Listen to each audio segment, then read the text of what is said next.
Hello നമസ്കാരം. പുതിയൊരു വീഡിയോയിലേക്ക് എല്ലാവർക്കും സ്വാഗതം. കൊട്ടിയൂർ ഉത്സവത്തിനോടനുബന്ധിച്ച് മണത്തണ ഗ്രാമത്തിൽ നിന്ന് സ്വർണം, വെള്ളി പാത്രങ്ങളും ദൈവിക ആഭരണങ്ങളും ഒക്കെ കൊണ്ടുവരുന്നതിനാണ് ഭണ്ഡാരം എഴുന്നള്ളിപ്പ് എന്ന് പറയുന്നത്. ഇവയുടെ സൂക്ഷിപ്പവകാശികളായ കുടവതികളെ, ഏഴില്ലക്കാർ തുടങ്ങിയ തറവാട്ടുകാർ അടിയന്തരം നടത്തുന്ന യോഗികളുടെ നേതൃത്വത്തിൽ വാദ്യമേളങ്ങളോടുകൂടിയും ഗജവീരന്മാരുടെയും അകമ്പടിയോടെ കൊട്ടിയൂരിലേക്ക് എഴുന്നള്ളിച്ച് കൊണ്ടുപോകും. ഏകദേശം 10 കിലോമീറ്ററാണ് മണത്തണയിൽ നിന്നും കൊട്ടിയൂരിലേക്കുള്ളത്. അർദ്ധരാത്രിയോട് കൂടിയാണ് ഈ ഭണ്ഡാരം എഴുന്നള്ളിപ്പ് കൊട്ടിയൂരിൽ എത്തിച്ചേരുന്നത്. അപ്പോഴേക്കും കൊട്ടിയൂരൊക്കെ ഭക്തജന സാന്ദ്രമായിട്ടുണ്ടാകും. ഈ രാത്രിയോടുകൂടി ഇരുട്ടിലാണ് ഇവരൊക്കെ നടക്കുന്നത്. അതിനാണെങ്കിൽ കൃത്യമായിട്ടെന്ന് പറഞ്ഞു കഴിഞ്ഞാൽ സെക്യൂരിറ്റിയും കാര്യങ്ങളൊക്കെ ഉണ്ട്. അതായത് തോക്കേന്തിയ പോലീസുകാർ ഉൾപ്പെടെയുണ്ട്. കാരണം എന്താണെന്ന് വെച്ച് കഴിഞ്ഞാൽ വളരെയധികം പ്രധാനപ്പെട്ട ഒരു ചടങ്ങ് തന്നെയാണ്.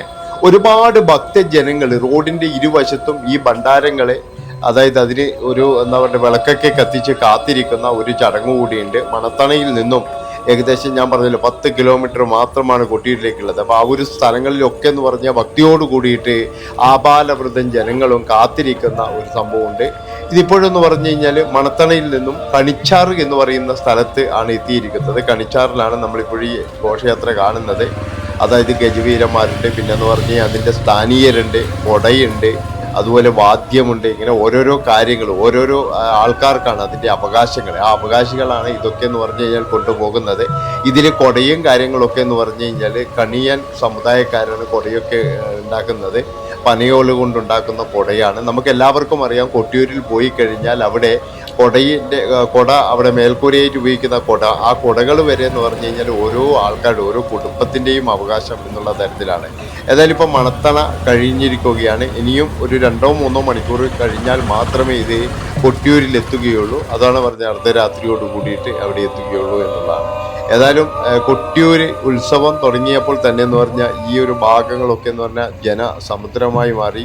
അതുപോലെ തന്നെ എന്ന് പറഞ്ഞു കഴിഞ്ഞാൽ ഇപ്പോൾ ഏത് സമയത്ത് പോയി കഴിഞ്ഞാലും ഭയങ്കരം ജനങ്ങളാണ്. ഒരുപാട് ദൂര സ്ഥലത്ത് നിന്ന്, അതായത് ആന്ധ്രയിൽ നിന്നും കർണാടകയിൽ നിന്നും തമിഴ്നാട്ടിൽ നിന്നൊക്കെ എന്ന് പറഞ്ഞാൽ ഇഷ്ടംപോലെ ഭക്തർ വരുന്നുണ്ട്. എനിക്ക് തോന്നുന്നത് ഇപ്പോഴും കുറച്ചുകൂടി കൂടുതൽ ഭക്തജന പ്രവാഹം തന്നെയുണ്ട്.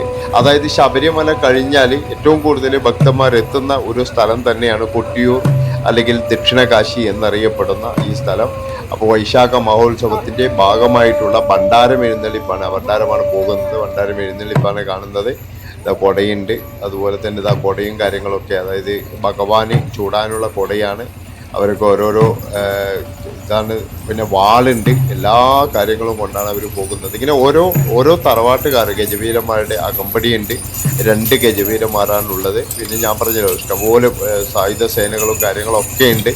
അതെനിക്ക് തോന്നുന്നത് എന്താ വെച്ച് കഴിഞ്ഞാൽ പിന്നെ എന്താ വെച്ചാൽ കാട്ടിലൂടെയല്ലേ പോകുന്നത്, അതുകൊണ്ടായിരിക്കും എന്നാണ് എനിക്ക് തോന്നുന്നത്. ഏതായാലും നിങ്ങളെല്ലാവരും ഉത്സവവും കാര്യങ്ങളൊക്കെ കണ്ടുവരിക. വരും ദിവസങ്ങളിലൊക്കെ എന്ന് പറഞ്ഞാൽ നല്ല തിരക്കുണ്ടാകാനുള്ള എല്ലാ സാധ്യതയുമുണ്ട്.